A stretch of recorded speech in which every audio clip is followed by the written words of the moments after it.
Hello students, database management system के tutorial में आपका स्वागत है। और आज का हमारा टॉपिक है students traditional method of data storage. तो traditional method of data storage का मतलब ये है कि जनरली अगर हम किसी भी एप्लीकेशन की अगर बात करते हैं स्टूडेंट्स, तो किसी भी एप्लीकेशन में 3 से 4 मेजर ऑपरेशंस अभी के लिए हम ले रहे हैं, जैसे कि insert operation, delete operation, update operation और रिट्रीव ऑपरेशन। इंसर्ट यानी कि किसी डेटा को इंसर्ट कराना है, डिलीट यानी कि किसी डेटा को डिलीट करना है, अपडेट यानी कि किसी डेटा को चेंज करना है, उसकी जगह कुछ किसी और डेटा से रिप्लेस करना है, एंड लास्टली रिट्रीव करना है यानी कि उसको लेकर आना है, उसे सिर्फ देखना है, उसे सिर्फ एक्सेस करना है। तो स्टूडेंट्स, एक जनरल सिंपल अगर एप्लीकेशन की मैं बात करूं तो आपके पास बहुत सारे तरीके हैं कि जिससे कि आप उस एप्लीकेशन को डिजाइन या डेवलप कर सकते हैं।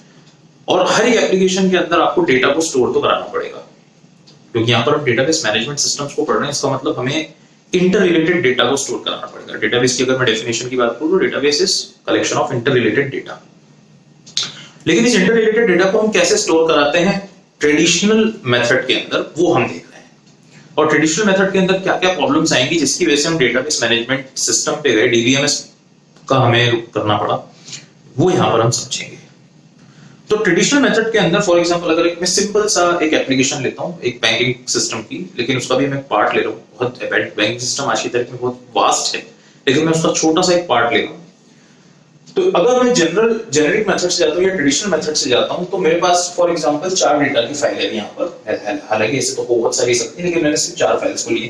पहली फाइल है customer underscore details dot DAT. तो सिंपलिसिटी के लिए मैं भी यहाँ पर जो एक्सटेंशन रख रहा हूँ वो डीएटी, आगे आर्किटेक्चर डिपेंड करता है कि उस डेटा फाइल का कोई भी एक्सटेंशन हो सकता है।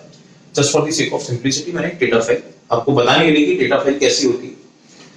तो इसी तरीके से इसके अंदर कस्टमर की डिटेल्स होंगी। कस्टमर अंडरस्कोर एफडी के अंदर, कस्टमर अंडरस्कोर फिक्स डिपॉजिट के अंदर कस्टमर की जो फिक्स डिपॉजिट है उसकी डिटेल्स है। कस्टमर अंडरस्कोर लोन के अंदर कस्टमर ने जो लोन वगैरह लिए हैं या जो चुकाए हैं उसकी डिटेल। और कस्टमर अंडरस्कोर ट्रांस के अंदर कस्टमर के ट्रांजैक्शन की डिटेल। तो ये सारी जितने भी आपको डॉट डीएटी फाइल्स दिख रही हैं, ये आपकी फ्लैट फाइल्स हैं। इनको हम क्या बोलेंगे? Flat files. तो थोड़ा सा नहीं दिख रहा है तो मैं यहाँ पे लिख देता हूँ, साइड में लिख देता हूँ फ्लैट फाइल्स।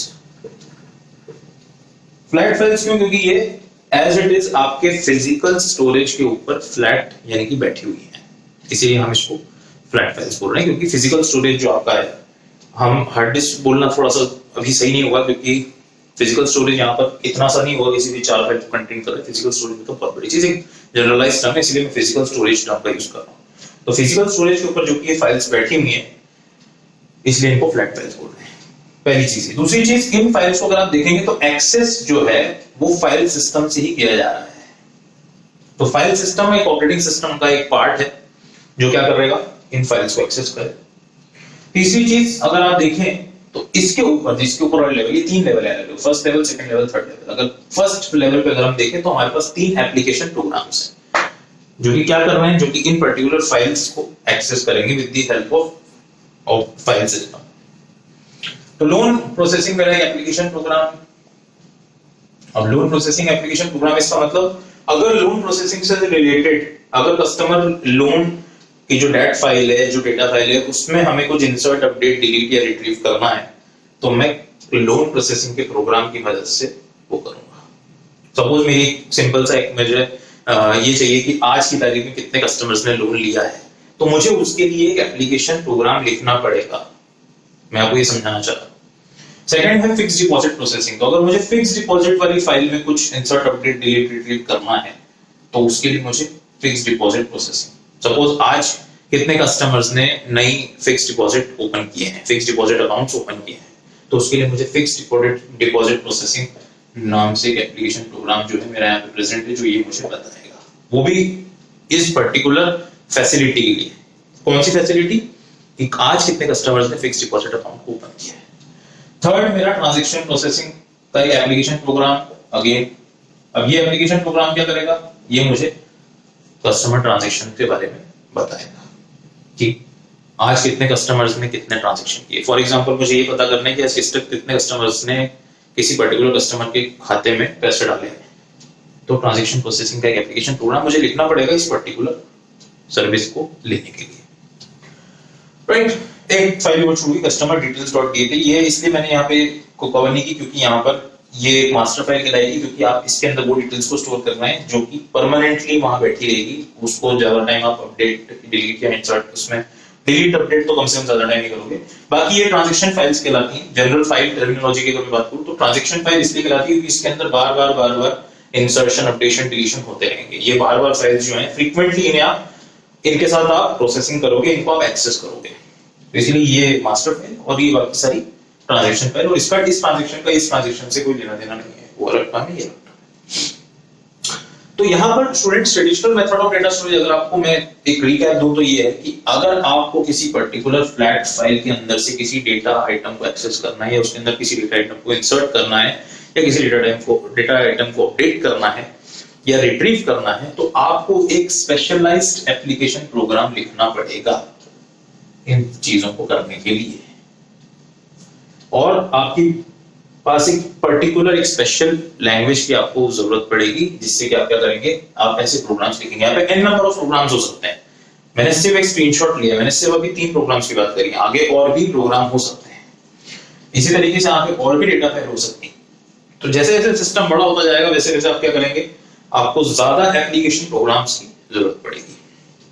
यानी एक सिंपल से डेटा को या इंफॉर्मेशन अगर हमें चाहिए तो हमें क्या करना पड़ेगा, हमें एक एप्लीकेशन प्रोग्राम लिखना पड़ेगा उस सर्विस के लिए।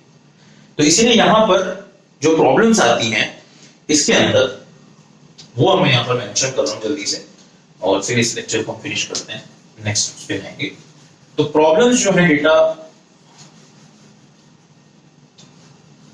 ट्रेडिशनल मेथड के अंदर वो कुछ इस प्रकार से हैं। सबसे पहली प्रॉब्लम है डेटा सिक्योरिटी। अब सिक्योरिटी नहीं है ट्रेडिशनल मेथड में, वो क्यों नहीं है मैं नेक्स्ट ट्यूटोरियल में आपको बताऊंगा। इसके बाद है डेटा रिडंडेंसी। ये बहुत इंपॉर्टेंट टर्म है रिडंडेंसी। डेटा रिडंडेंसी का मतलब क्या है। Third is data isolation, sorry data isolation, हाँ चलिए पहले आइसोलेशन लिख लेते हैं। डेटा आइसोलेशन के बाद आएगा आपका प्रोग्राम या डेटा डिपेंडेंस या इंडिपेंडेंस, इंडिपेंडेंस समझाएंगे, independence 1 2 3 4 5। Fifth is lack of flexibility,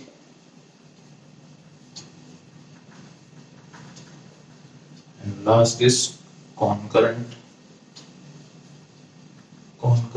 access anomalies।